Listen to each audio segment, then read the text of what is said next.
The alarm went off in the middle of Park Hyun's third meal. He was eating rice balls that his friend Cho had packed for him that morning.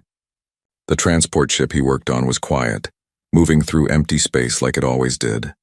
Then the alarm screamed through the hallways. Hyun ran to the bridge. Captain Ryu was already there, staring at the screen with worried eyes.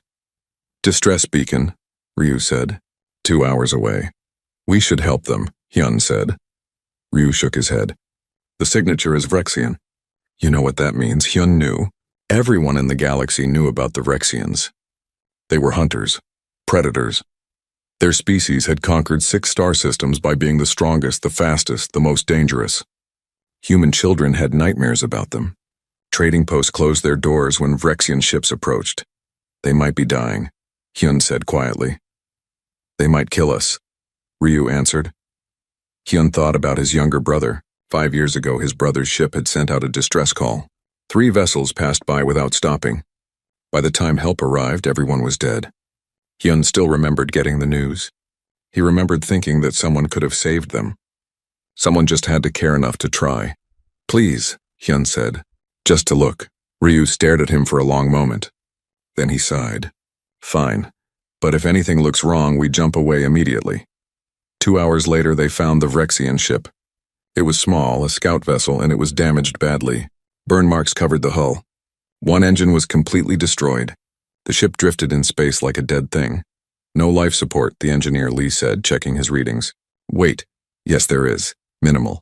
Someone's alive in there." "Could be a trap," Ryu said. "Could be people who need help," Hyun replied. They docked with the damaged ship. Hyun volunteered to go aboard first. Ryu tried to stop him, but Hyun was already putting on his suit. He carried a supply bag with him. Inside was his lunch, some medical supplies, and a water recycler. The airlock opened with a hiss. The Vrexian ship was dark inside. Hyun's helmet light cut through the shadows. He could see claw marks on the walls. Something had been fighting in here. He moved carefully through the corridor. His heart was beating fast. Every shadow looked like a monster. He knew what Vrexians looked like. He had seen pictures. They stood 7 feet tall with gray skin like stone. Their hands had claws that could tear through metal. Their faces had too many teeth. He found them in the main cabin. There were 4 of them. They sat in the darkness, not moving. When Hyun's light hit them, they turned their heads slowly. Their eyes reflected the light like animals. One of them growled, a sound that made Hyun's whole body want to run. The biggest one stood up. He was covered in scars. His armor was torn. He looked at Hyun the way a wolf looks at a rabbit. "Human," the Vrexian said. His voice was rough, like rocks grinding together. "You made a mistake coming here." Hyun saw how thin they were. Their skin was pulled tight over their bones. One of them, a female, had a wound on her leg that hadn't healed properly. They weren't sitting in the dark because they wanted to. They were sitting because they didn't have the energy to stand. "How long since you've eaten?" Hyun asked. The question seemed to confuse them. The big one tilted his head. 3 days. "Why do you ask, pray?" "My name is Hyun," he said. "Not pray." Another Vrexian stood up. This one was younger, with fewer scars. "Your ship," he said. "We need it. Give us access and we will let you die quickly." The big one held up his hand. "Wait, Thane." He studied Hyun carefully. "You came alone. You are weak. You carry no weapons." Why? Hyun didn't answer. Instead, he slowly knelt down and placed his supply bag on the floor. The Vrexians tensed, ready to attack. But Hyun just opened the bag and started taking things out. Rice balls wrapped in seaweed, dried meat strips, a container of soup still warm in its thermal flask, 2 apples, a bag of crackers. He laid the food on the floor between them. Then he stood up and took 3 steps back. "What is this?" the big one asked. "My lunch," Hyun said. "You need it more than I do." The 4 Vrexians stared at the food. Then they stared at Hyun. None of them moved. They looked at each other, confused and suspicious. "Poison?" the female asked. "No," Hyun said. "A trick," Thane decided. "He wants something." "I want you to eat," Hyun said simply. The big one moved closer to the food. He knelt down and picked up a rice ball. He sniffed it. His claws could have crushed it easily, but he was careful. He took a small bite, his eyes widened. The next moment, all 4 Vrexians were eating. They tried to go slowly at first to maintain dignity, but hunger won. They ate like they were dying, because they were. The rice balls disappeared. The dried meat vanished. They passed the soup container between them, drinking straight from it. Hyun watched quietly. He didn't move. He barely breathed. He just let them eat. When the food was gone, the Vrexian sat back. The female was crying, though she tried to hide it. The big one stared at Hyun with an expression that might have been confusion or might have been something else. "Why?" he asked finally. "Because you needed it," Hyun said. "We are Vrexian," the big one said, as if that explained everything. "We are predators, hunters, your people fear us. We have killed humans before." "Maybe," Hyun said, "but right now you were starving. And I had food." Thane shook his head. "This makes no sense. In our world, the strong take from the weak. You are weak. We could have taken everything from you. You still could," Hyun pointed out. The big one stood up. He was even more frightening up close. His claws were inches from Hyun's face. "I am Krell, leader of this pack. You saved our lives, human. This creates a debt." "No debt," Hyun said. "I was just being human." "What does that mean?" Krell asked. Hyun smiled a little. "It means sometimes we help people just because we can. My captain is waiting for me. Your ship is damaged. We can tow you to the nearest station. Will you come?" The four Vrexians looked at each other. Hyun could see them having a silent conversation. Finally, Krell nodded. "We will come," he said. "But I do not understand you, Park Hyun. Your species is weak. Your body is soft. Yet you walked into darkness to face predators. You gave away your food to strangers who could kill you. This is not logical." "Maybe not," Hyun agreed. "But it's who we are." As they walked back to the airlock, the female Vrexian limped beside Hyun. "I am Sierra," she said quietly. "That was the first kindness a stranger has shown me in 15 years. Then you've been meeting the wrong strangers," Hyun said. Behind them, Thane muttered to Krell in their own language. Hyun's translator picked up some of it. "This changes nothing. Humans are still prey, weak and foolish." But Krell's response was different. "Perhaps, or perhaps we are the fools for never questioning why we hunt alone."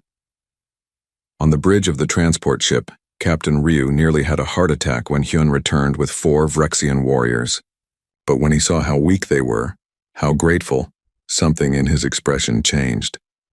"We're taking them to Crosspoint Station," Hyun told him. Ryu looked at the Vrexians, then at Hyun. Then he sighed the sigh of a man who knows he's been beaten. "Fine, but you're explaining this to headquarters." As the transport ship pulled the damaged Vrexian vessel into tow, Krell stood in the cargo bay, watching the human crew work. They moved around the dangerous Vrexians without fear. They offered water and blankets. Lee the engineer was already talking about helping repair their ship. "What kind of species are these humans?" Krell wondered aloud. "Weak ones," Thane insisted. But Sierra, watching Park Hyun laugh with his crewmates, said something different. "No, I think they might be the strongest species we've ever met. We just didn't know what strength really looked like." The journey to Crosspoint Station would take 3 days. In that time, everything would change. But for now, 4 starving predators were fed, and 1 human had proven that sometimes the bravest thing you can do is share your lunch. The Vrexians spent their first night on the human ship watching everything. They didn't sleep. Sleep meant vulnerability, and they were surrounded by an alien species they didn't understand. Krell stood in the observation deck, looking out at the stars. Behind him, he could hear human crew members laughing in the common area. The sound was strange to him. Vrexians didn't laugh like that. They barked in victory or growled in challenge, but this soft, warm sound was foreign. "You should rest," a voice said. Krell turned. It was the ship's doctor, a woman named Choi. She was small even for a human, and she carried a medical kit. "I don't need rest," Krell said. "Your friend Sierra does.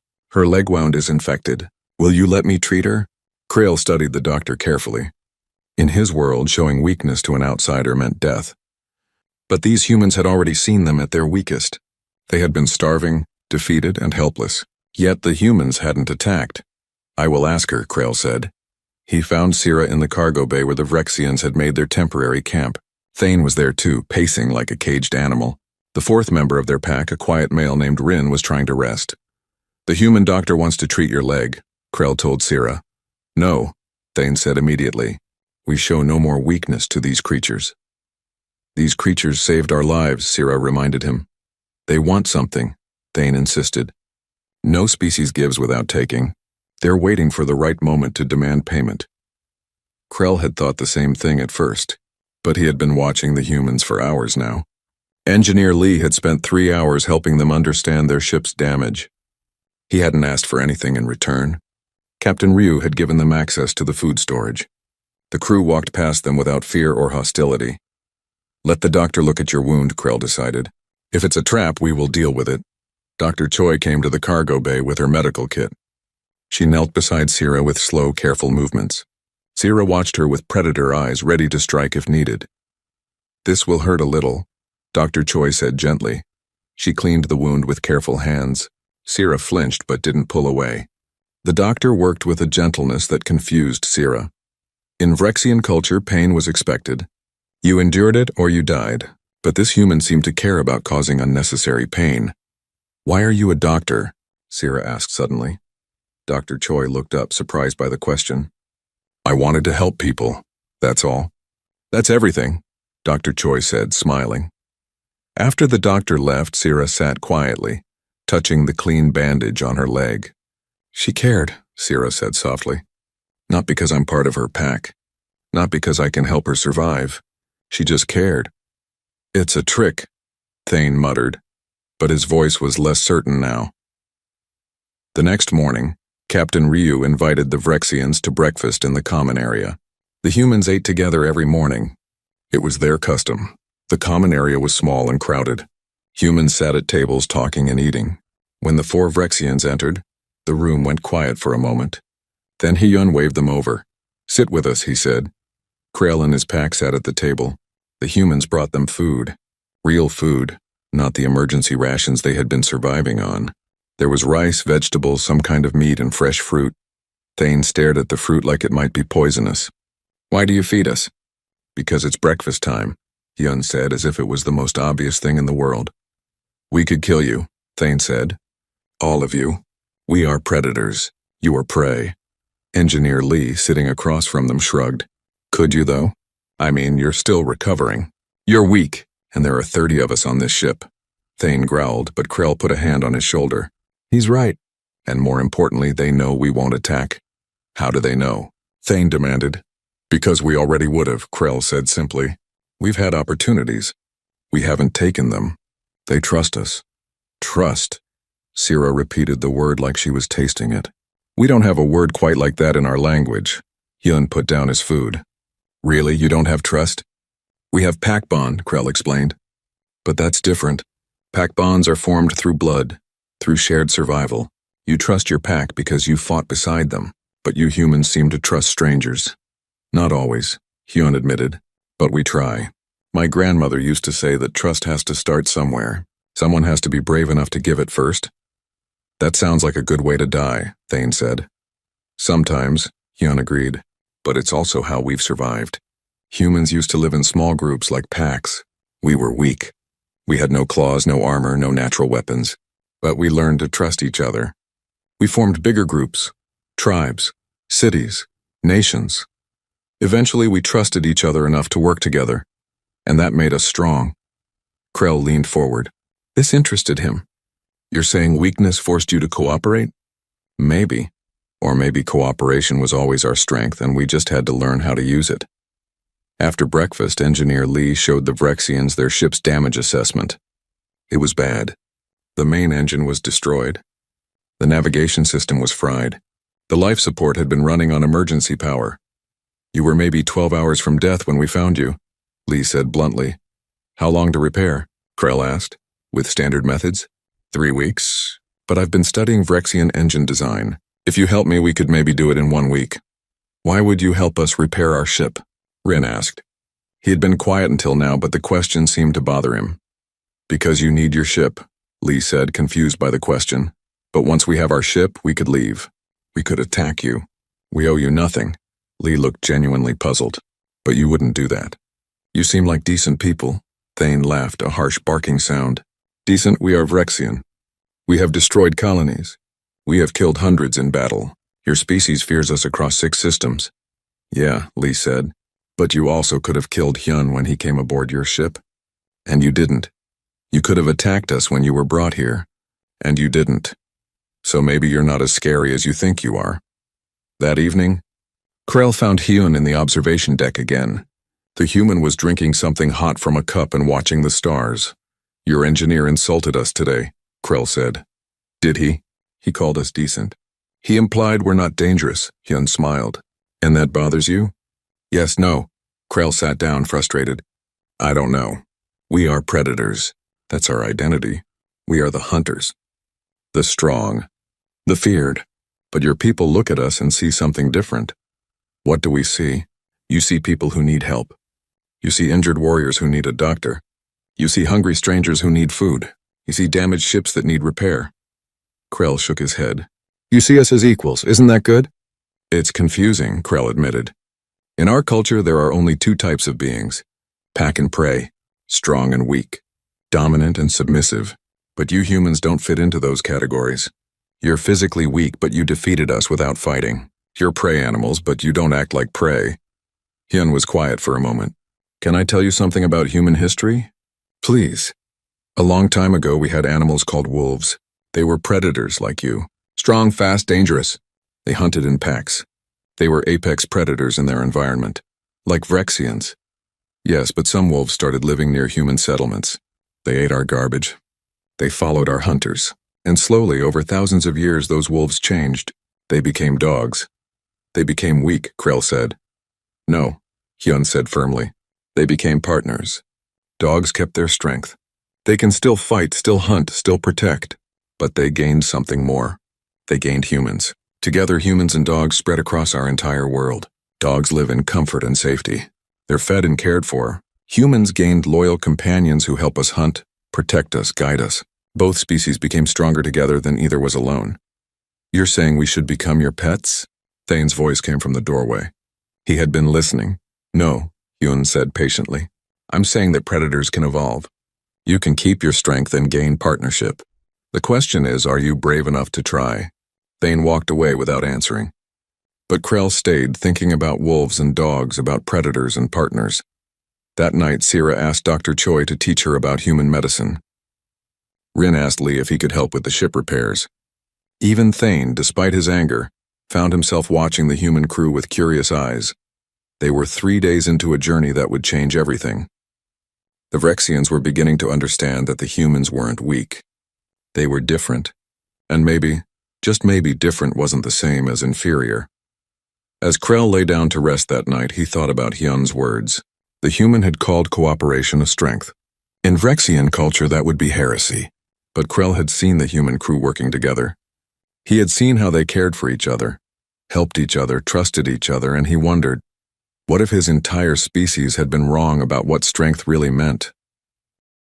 The alarm that woke everyone was different from before. This one was urgent, screaming through the ship like a wounded animal. Krell was on his feet in seconds, his pack beside him. Captain Ryu's voice came through the ship's speakers. All hands to stations. We have a distress call. Civilian transport under attack. Hyun ran past the Vrexians, heading for the bridge. Krell followed him without thinking. On the bridge, they could see the situation on the main screen. A small transport ship was being circled by 3 fighter craft. Even from here, Krell could recognize the attackers. Raiders, he said quietly. Vrexian raiders. Can we help them? Hyun asked the captain. Ryu shook his head. We're a cargo ship. We have minimal weapons. Those are military-grade fighters.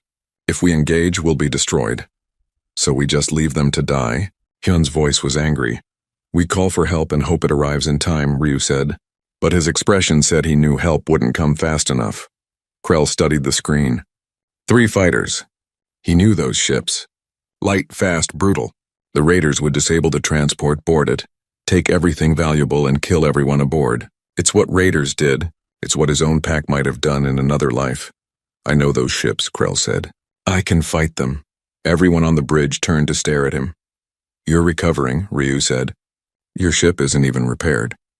My ship doesn't need to be fully repaired to fight. And my pack has hunted raiders before. Krell looked at Hyun. You helped us when we were dying. Let us help now.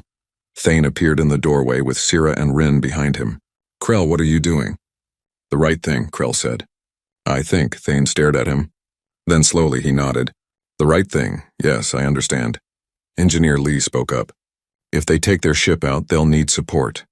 Our cargo ship has defensive weapons. Not much, but enough to help.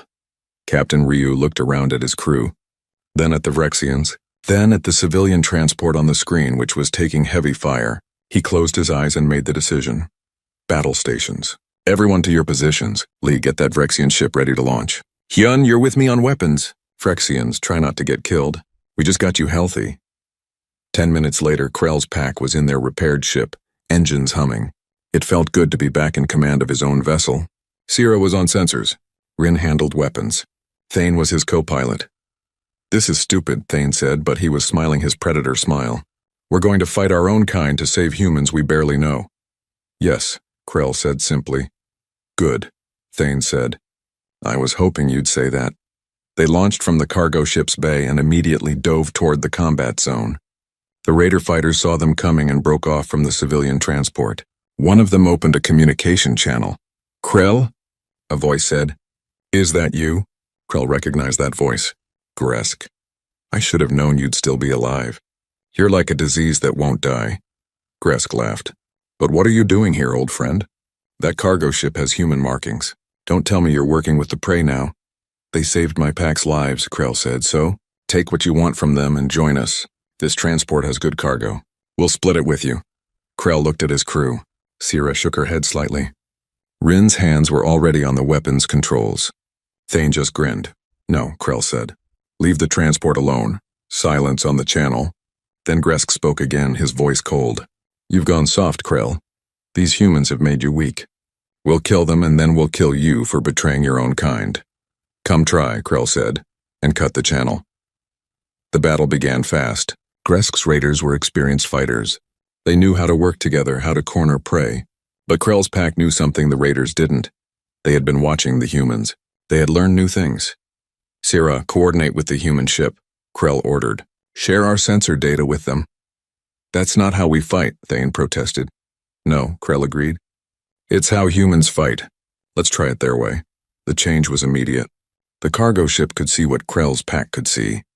They could coordinate their attacks. When one of Gresk's fighters came at Krell from the left, the cargo ship's defensive weapons drove it off. When another tried to flank the cargo ship, Krell's weapons were already waiting. On the cargo ship, Hyun was manning the weapons station.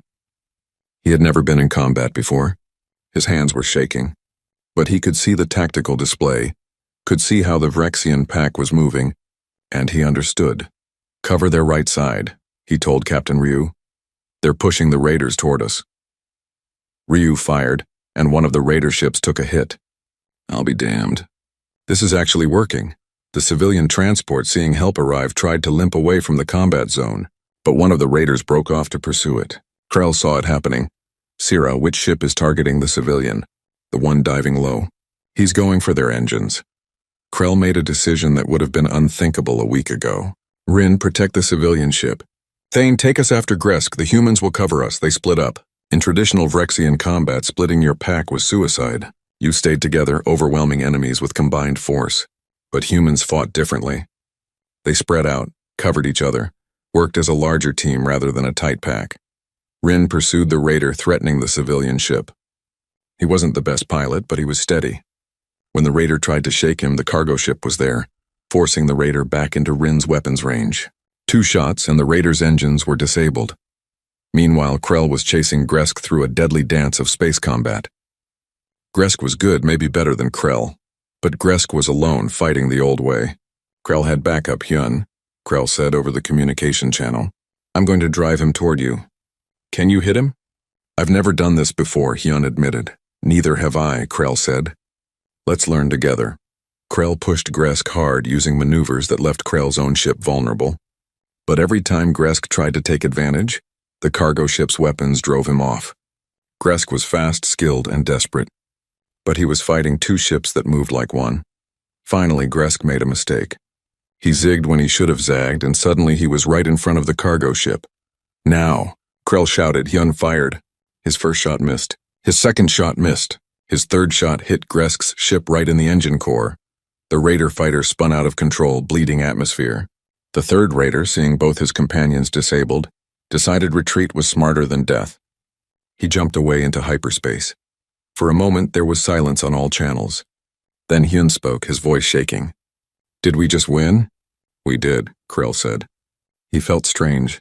Victory usually meant standing over defeated enemies, but this victory felt different.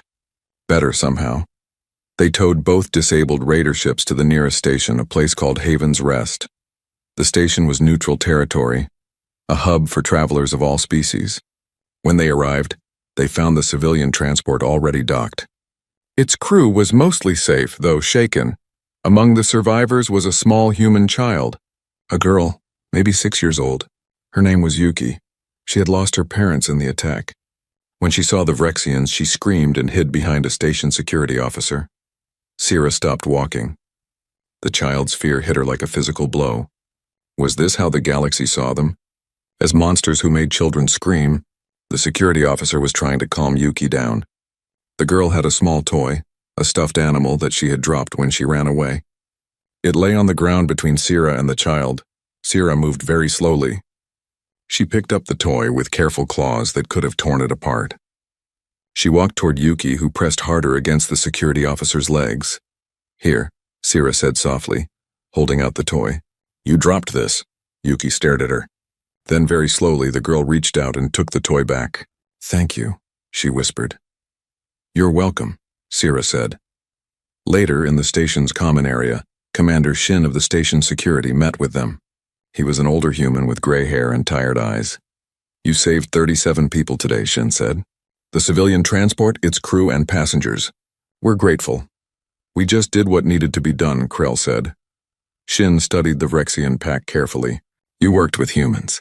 You coordinated tactics. You protected civilians. That's not typical Vrexian behavior. No, Krell admitted. It's not. What changed? Krell looked at Hyun, who was sitting nearby. Someone showed us that there are different ways to be strong. That evening, Yuki brought them food from the station's cafeteria. She was still scared, but less so now. She placed the tray in front of Krell and ran away quickly. But she looked back once and waved. Thane stared at the food. Then at the retreating child. She brought us food. Just like Hyun did. Yes, Sierra said quietly. The kindness spreads. Like ripples in water. I don't understand any of this, Thane admitted. We save people we don't know. A child who fears us brought us food. The humans treated us like equals even though we're supposed to be enemies. Nothing makes sense anymore. Maybe it does, Rin said. He was the quietest of the pack, but now he spoke clearly. Maybe we've been wrong about what makes sense. We thought strength meant standing alone, being feared, taking what we wanted. But look at what we did today. We fought beside humans and won a battle we should have lost. We protected the weak and felt good about it. We made a child smile even though she was afraid. Are you saying we've become weak? Thane demanded. The message arrived 3 days after the battle. It was marked with the seal of the Vrexian Dominion Council. Krell read it alone in his quarters, his hands steady even though his hearts were racing. Return home immediately to face judgment, or be declared outcast forever. Thane found him an hour later staring at the message. So they know. Word travels fast, Krell said. We fought against our own kind. We protected humans. We abandoned the old ways. What will you do?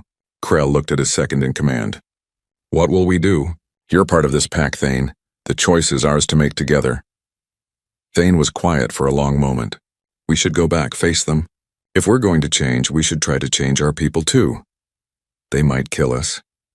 Yes, Thane agreed. But at least we'll die for something that matters. When Krell told the others, Sierra and Rin agreed immediately. They would return to Vrex Prime together.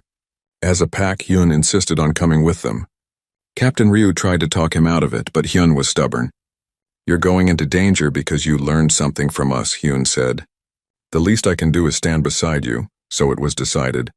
They would take both ships, the Vrexian fighter and the human cargo vessel, and travel to the heart of Vrexian territory. Captain Ryu sent a message to human authorities, requesting a formal diplomatic team. 3 days later, they were joined by Ambassador Dane and his security chief, a woman named Bora. Ambassador Dane was nervous. He was a career diplomat who had negotiated with dozens of species, but Vrexians were different. They respected strength and despised weakness. How do you negotiate with a culture built on predation? Bora was more practical. She was a former soldier, compact and dangerous. She walked into the meeting with Krell's pack and immediately assessed each of them for threat level. Then she smiled. I like you already. You have warrior eyes. As do you, Krell said, respecting her immediately. The journey to Vrex Prime took 2 weeks. During that time, Ambassador Dane tried to prepare for every possible scenario.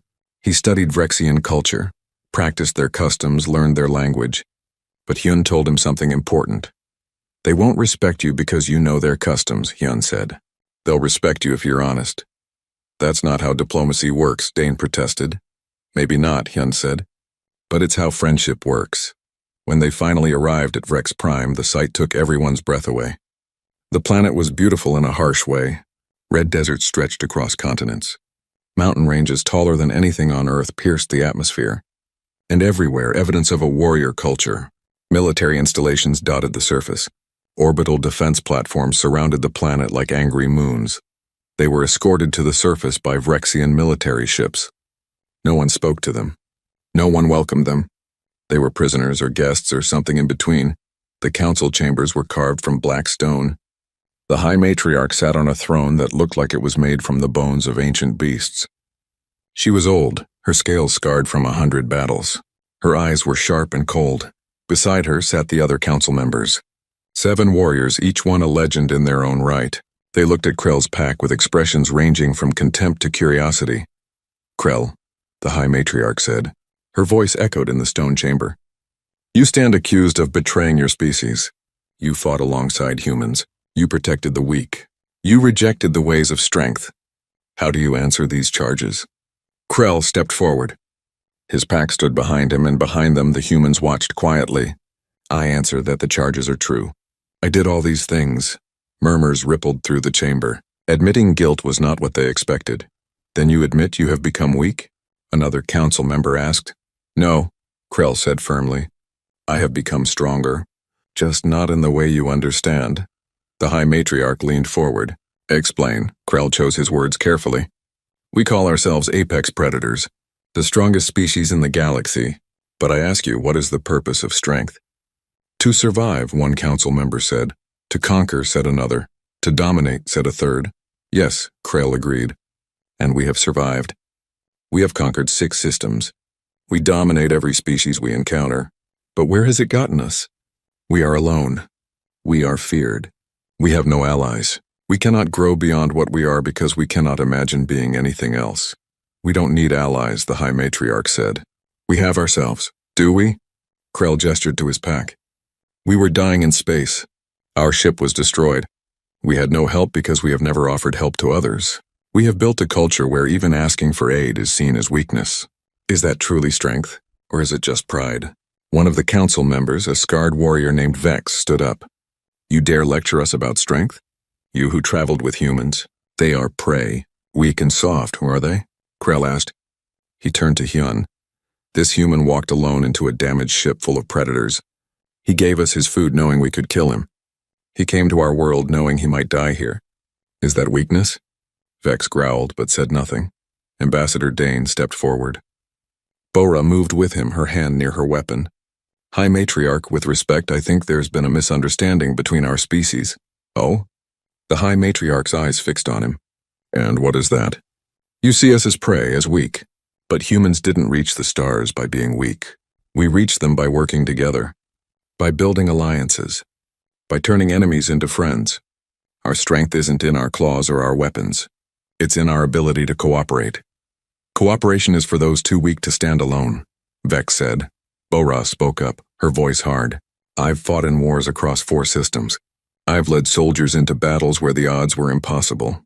And I've learned that the strongest warriors aren't the ones who fight alone. They're the ones who know when to ask for help. The chamber was silent. Then something unexpected happened. The doors opened and Gresk entered. The raider leader who Krell had fought above Haven's Rest. His wounds were bandaged, but he was alive. Gresk? Krell was shocked. What are you doing here? The humans captured me, Gresk said. After the battle, I expected execution. That's what we would have done.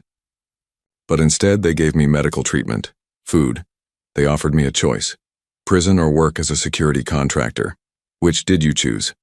The High Matriarch asked. I chose to come here, to testify. Gresk looked at Krell. I don't like you, old enemy, but I respect what you did. You defeated me and the humans showed me mercy, not because they were weak, but because they were strong enough to choose mercy. I have never seen such power. The High Matriarch stood. The entire chamber fell silent. She walked down from her throne and stood before Krell. You have changed, Krell. Your pack has changed. The question is whether this change is evolution or corruption. How will you decide? Krell asked, with a test. The High Matriarch smiled, showing her teeth. In 3 days, you and your pack will undergo the hunt of proving. You will enter the Crimson Wastes and track the Nightmaw. This beast has killed 17 hunting parties. If you succeed using these weak human methods, we will consider an alliance with humanity. If you fail, both you and your human friends will be exiled forever. Ambassador Dane looked at Bora. What's the Nightmaw? The oldest predator on this planet, Sira whispered. It's what Vrexians were before we became civilized. Can we hunt it? Dane asked. Alone? No, Krell said. But together? Maybe. Bora smiled, a warrior's smile. Then I guess we're going hunting.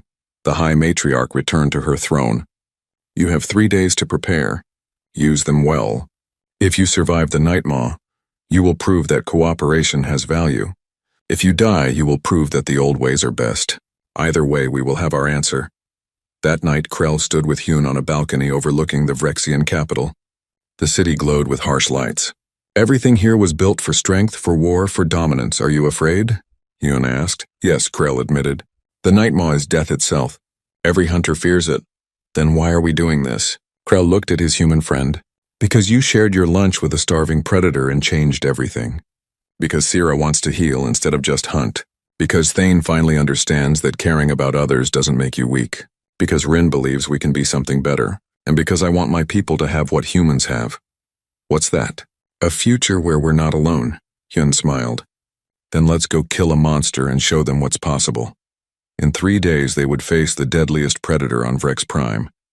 But first they had to prepare. Humans and Vrexians working together, planning together, trusting together. The Crimson Wastes earned their name. Red sand stretched to the horizon, broken only by jagged rocks that looked like broken teeth. The temperature swung from freezing cold at night to burning heat during the day. Nothing lived here except the hardest, meanest creatures on Vrex Prime, and the Nightmaw. Krell's pack stood at the edge of the wastes with Bora and her human team. There were 4 humans, Bora herself, a marksman named Jun, a tracker called Min, and a medic named Hana. Small, soft, and according to traditional Vrexian thinking, completely unsuited for this environment. The Nightmaw's territory covers 200 square miles, Sira said, studying her scanner. It's been hunting these wastes for 30 years. It knows every cave, every hunting ground. How big is it? Jun asked. 3 times the size of a normal Vrexian, Krell said, with claws that can cut through stone and armor like paper. Its hide is so thick that most weapons can't penetrate it. And we're hunting this thing, Min said. Great, just great. We don't have to kill it, Thane said. Just survive it long enough to prove our worth. Bora shook her head. No, we prove nothing by running away. We track it, we face it, and we win. Krell looked at her with respect. You think like a Vrexian. I think like a warrior, Bora corrected. There's a difference. They entered the wastes as the sun was rising. The heat hit them immediately. Jun was sweating within minutes. Min had to stop twice to drink water. Hana moved slowly, conserving energy. The humans were struggling and they had barely started. Thane watched them with concern. They won't make it. They will, Krell said firmly. Because we'll help them. That was the first change. In traditional Vrexian hunts, if someone couldn't keep up, they were left behind. Survival of the fittest. But Rin gave Jun his cooling unit. Sira slowed her pace to match the humans. Krell called for rest breaks before anyone asked. They were learning to hunt not as predators chasing prey, but as a team supporting each other. By midday, Min found the first sign of the Nightmaw. Claw marks on a rock face, deep gouges that showed incredible power. The tracks led deeper into the wastes toward a region of caves and ravines. It's hunting, Sira said, reading the signs. These tracks are fresh, maybe 6 hours old. What's it hunting? Hana asked. Probably us, Thane said. The Nightmaw can sense movement from miles away. It knows we're here. That night they made camp in a shallow cave. Jun set up motion sensors around the perimeter. Min used thermal imaging to scan for heat signatures. Hana treated everyone's minor injuries from the day's travel. The humans used technology the Vrexians had never considered. Why do you rely on machines so much? Thane asked Jun. Because we're not as strong as you, Jun said simply. Our eyes aren't as sharp. Our noses aren't as sensitive. Our bodies aren't as tough. So we build tools to make up for what we lack. Isn't that cheating? Jun smiled. No, it's adapting. The strongest species isn't the one with the biggest claws. It's the one that can change when the world changes. Sira, who had been listening, spoke quietly. Like us, we're changing. Yes, Jun agreed. You are. The attack came on the second night. Jun's sensors screamed a warning. Something massive was moving toward them fast. They had seconds to react. Defensive positions, Bora shouted. They scattered, taking cover behind rocks. The Nightmaw emerged from the darkness like a nightmare made flesh. It was huge, covered in scales that looked like black armor. Its claws were the length of swords. Its eyes glowed red in the darkness, and Jun fired first. His weapon should have been powerful enough to hurt it. The blast hit the Nightmaw square in the chest and did nothing. The creature didn't even slow down. It charged toward the humans, seeing them as the weak prey. Thane intercepted it, his own claws meeting the monsters. The impact threw Thane backward into a rock wall. The Nightmaw kept coming. Krell and Rin attacked from the sides, trying to distract it. The beast was faster than anything that size should be. It turned and caught Rin with one massive paw, sending him tumbling across the sand. They were losing.